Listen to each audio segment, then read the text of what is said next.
Welcome to the Tech and Space Leader Show, where we learn lessons from leaders of the next frontier. I am your host, Lisa Dreher, and I'm really excited to introduce our guests for today, Phil Cruver, who is the co-founder and CEO of Geo2Watts, and Bill Bartling, who is the co-founder and director of regulatory affairs at Geo2Watts. Welcome to the show, Phil and Bill. Well, thank you, Lisa. Good to be here. Thanks, Lisa. It's a great honor to be here. Excellent. So maybe we can start by having you give a little bit on your backgrounds and then also about Geo2Watts. So Phil, why don't you kick us off? Okay. Well, I'm here in Palm Desert. I was just telling Lisa that it's going up to 80 degrees today. About 10 miles north of me is Palm Springs. And several decades ago, that was the beginning of my career with energy. I put in 500 windmills, some of those iconic windmills you see in Palm Springs.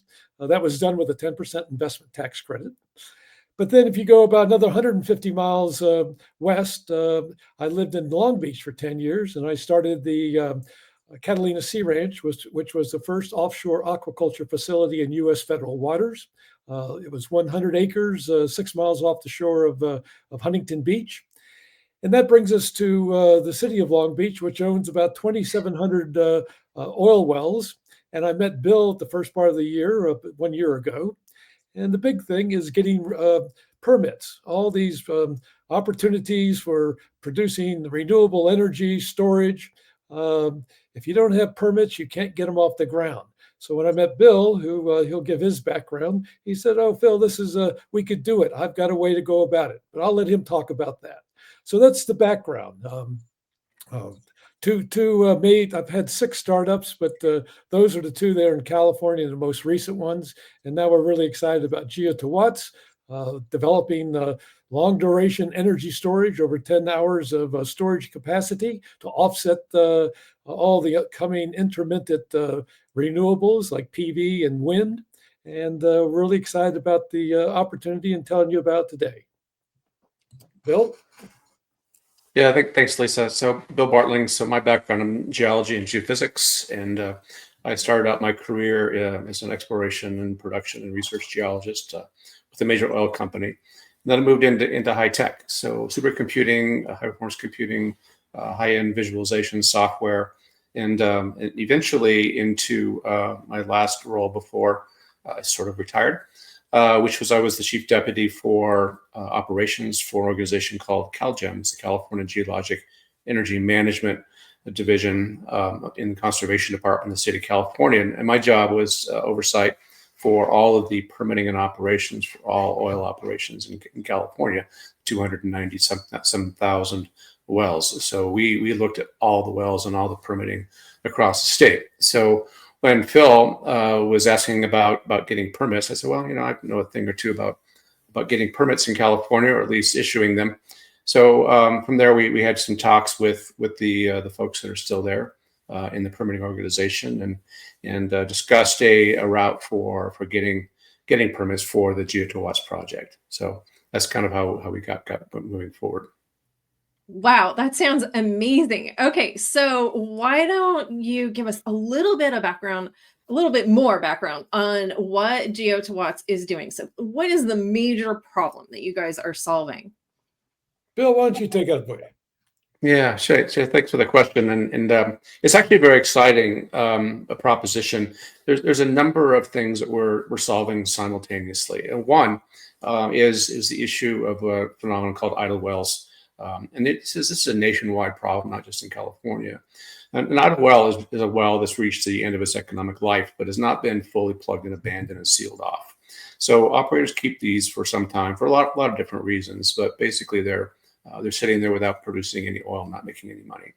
So Phil had this idea that we could repurpose those wells and do a number of things with them. One is we abandon the hydrocarbon producing zone. So that immediately takes care of one of the big problems, which is fugitive methane emissions from these wells, either actual or potential. Some of them actually are.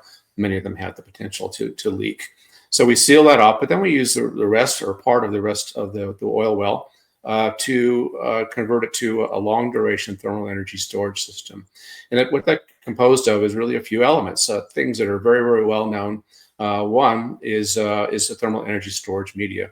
So sand is the main one we're using, but we're augmenting that with what's called phase change materials.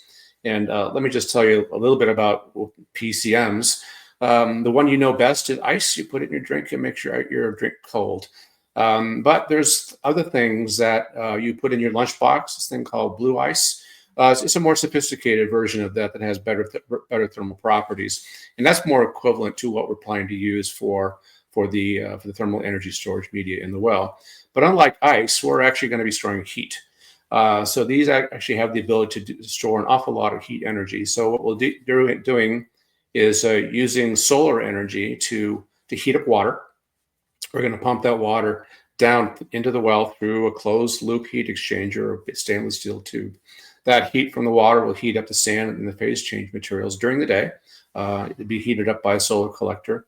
And then when the sun goes down, we flip a switch and we harvest that heat by sending it through a heat to electrical conversion system.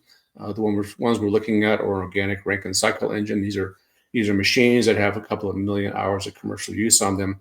And what they do is convert low temperature heat to electricity. And so then we have storage media for about 10 hours generating electricity through the night.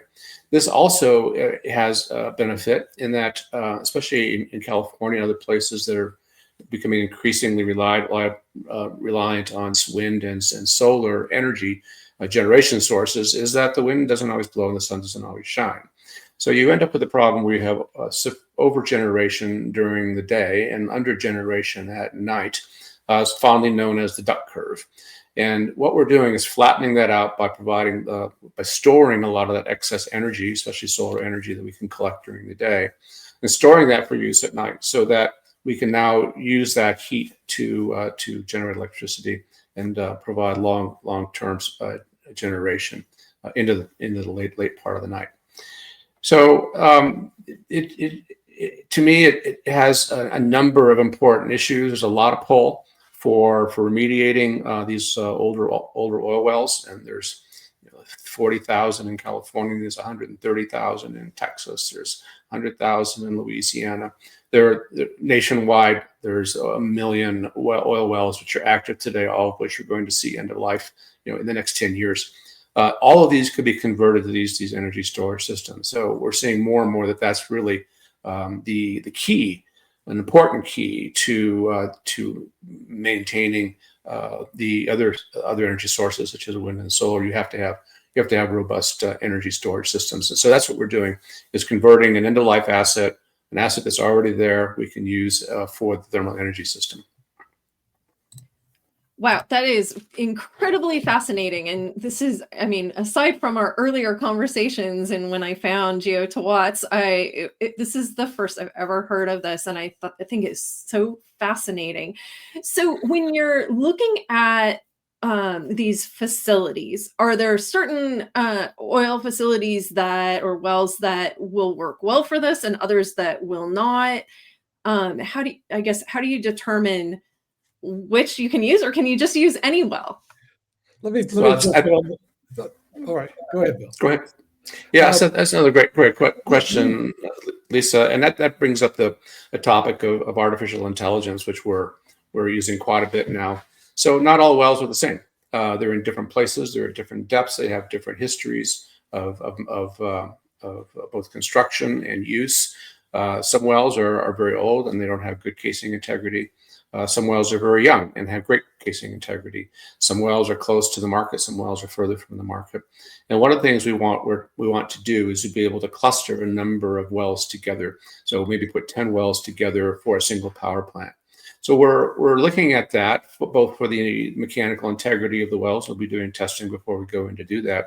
But in addition, as we mentioned, we're using artificial intelligence to look at the very, very large database of wells nationwide, millions of wells in the database, to understand their history, to understand the proximity to each other, and put some sophisticated filtering systems together for looking at how close are the idle wells together, what's their history, who are the owners, and from that we can vet the wells for the best, the worst, and other we're never going to touch at all.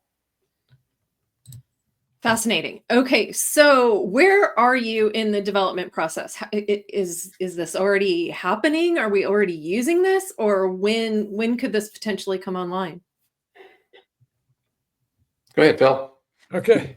Yes, we've been, Bill and I have been at it for 1 year, me 2 years, but with Bill really making some progress in the last year since January. And where we are is we're getting ready to raise capital. It'll be the first part of 2025. We're doing a Reg D exempt securities offering for $5 million. It's going to give us a 2-year runway. The first 6 months will be used to model and identify the most optimum design. We've got it pretty well nailed down, but we want to be able to run that. The next 6 months, we're going to be doing a prototype using a digital twin to really optimize the technology. And then in year 2, we're going to do a pilot project. We've got several locations already picked out. As Bill mentioned, there's not going to be a problem with the permit, we don't think, in California. We've talked to the Railroad Commission in Texas. It looks like we've got very strong support in Louisiana. So then in after the 2 years, we'll have our technology proven, the economics validated, and then we'll be ready to scale. So then we'll do a second round, another Reg D, and start scaling in the states beyond the 3 states that I just mentioned. That's great. Okay, so do you end up working with the local power companies? How does this actually work in practice, right? So you're kind of using these energy sources. How do you actually get this to the grid, or how do you tie it in? Well, we're not interested in standing in line for the grid. For instance, if it's CAISO here in California, there's hundreds of megawatts standing in line. It'll take forever, and they'll just pay you the retail rate, which is typically less than 10 cents per kilowatt hour. With our project, we want to get on the other side of the meter. And for instance, at the Port of Long Beach, they have a green port mandate, and they're paying in excess of 20 cents per kilowatt hour. So in all of our cases, wherever we may be, we want to get on the other side of the meter. I'd let Bill talk about this a little bit more, but for instance, in Texas, in the Permian Basin, they're really drilling. With the new administration, it's drill, baby, drill. And a lot of those platforms, there'll be 40 to 50 wells all clustered together on top of one platform. So one of those wells that could be used for the storage of electric generation and with our power plant to support the other ones. And that will wean them off natural gas and diesel generators. So it's just a natural for all the locations that we are, but we want to be on the other side of the meter, getting the premium rate. Yeah, so just to expand a little bit about that. So in the mid-continent, especially in the Permian Basin and other places, the Bakken, in the Haynesville and other places where they're doing shale production, the way those wells are drilled, they drill them very deep, and then they have a sharp turn on them and drill them a long way laterally, miles actually, and they put them very, very close together so that the land footprint of the operation is actually very small relative to the subsurface access. And sometimes not all those wells work out to be the producers that they want. And so rather than just abandon them, as Phil says, our proposal would be to convert those wells, which are underperforming as an oil producing asset, to generate electricity, because they actually have a lot of need for electricity on site for operating the pumps, for operating their facilities. And today they're looking at other ways to get power, especially in remote areas out in, I don't know if you've been to Midland, Odessa area. It's actually grown a lot, but since the last time I was there.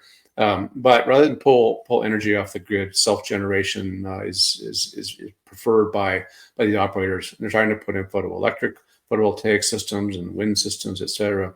This is an alternative to take an asset which they've already built, instead of just abandoning it, spending a lot of money to decommission it. we can convert that to an energy system for them. Wow. Okay. This is really exciting.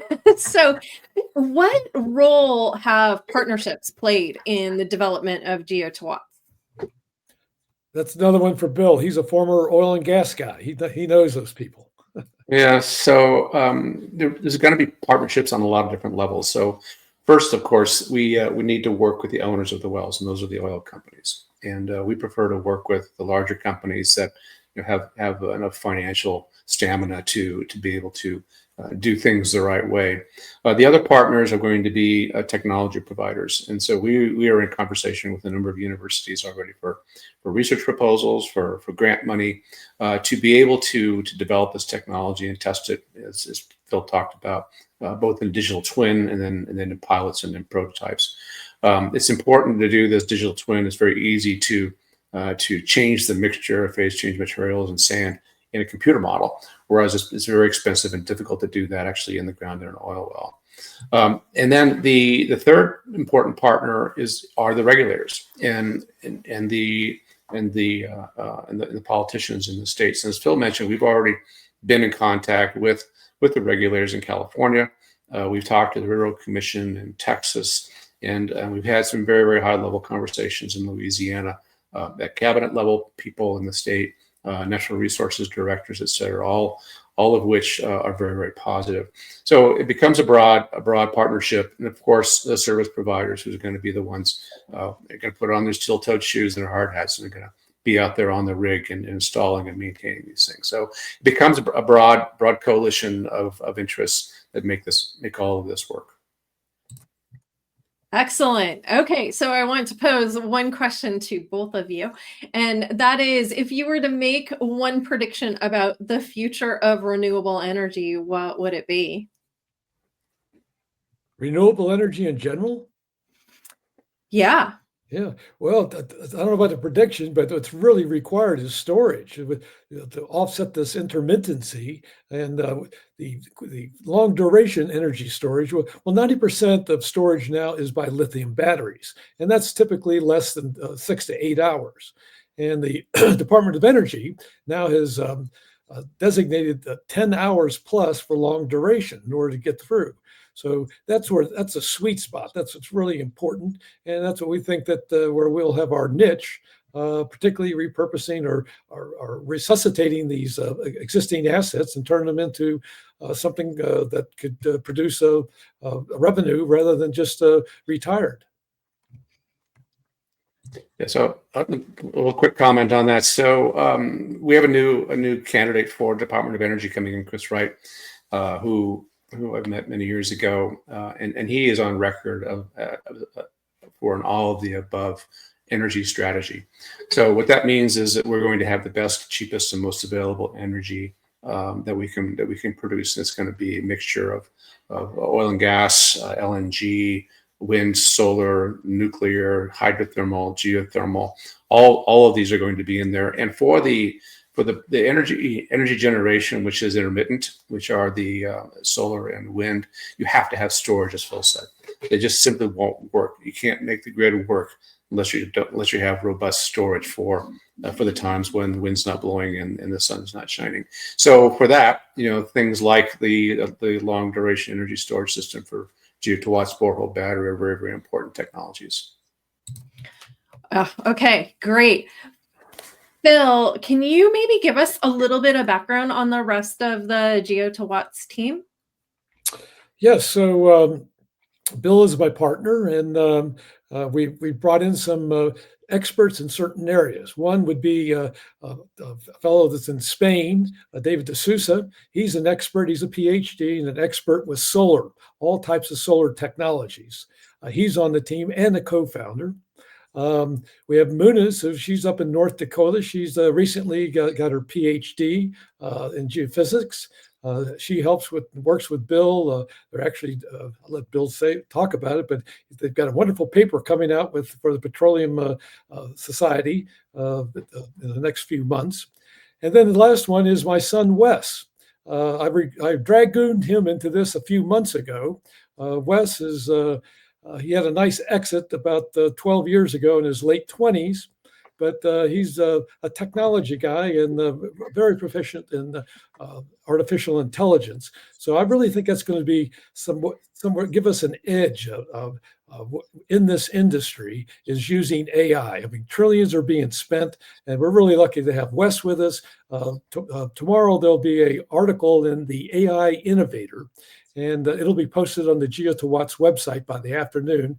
So I won't be a spoiler and tell how this is all going to work, but Wes wrote the article, and I think it's really going to change and accelerate our scalability and enhance the long duration energy storage requirement here in California, 52 gigawatts. That's huge. And I think we can make a nice dent in it. Excellent. Well, it's so great having you both here today. Can you maybe just let us know how we can learn more about Geo2Watts if we want to learn more, or perhaps help with the investing? Oh, thank you. Yes, just the Geo2Watts, that's GEO, the number 2 watts.com. We keep it updated with all of our articles. There's blogs. It shows the staff. And so just go to Geo2Watts. And on LinkedIn, I'm very outgoing on LinkedIn. So please connect with me, and I'll be glad to share any information, particularly with the upcoming funding. Excellent. Well, thank you, Phil and Bill, so much for being here today. You guys sound like you need to start a radio show. The Phil and Bill show, right? Yeah. In any case, we really appreciate you making time to be here today. Well, thank you very much. All right. Have a good day. Absolutely. Our pleasure. And I do want to take a moment to thank GuideForce for hosting these sessions. To learn more about GuideForce, you can visit guideforce.com. And we'll see you next time on the Tech and Space Leaders Show.